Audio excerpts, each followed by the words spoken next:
Isang heartfelt na desisyon ang pinag-uusapan ngayon sa showbiz.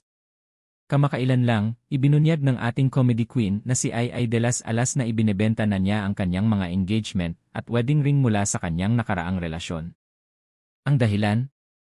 Simple lang pero napaka-emosyonal, closure. Ayon kay Ai, hindi niya itinapon ang mga ito dahil may halaga pa rin ang mga alaalang kaakibat nito.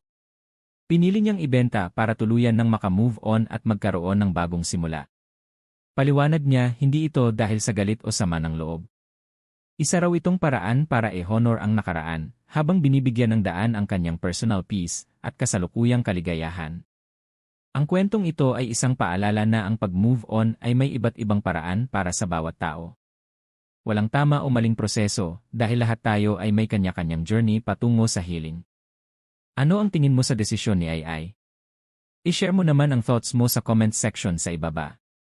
Huwag kalimutang mag-like at mag-subscribe para sa iba pang trending stories. Salamat sa panonood.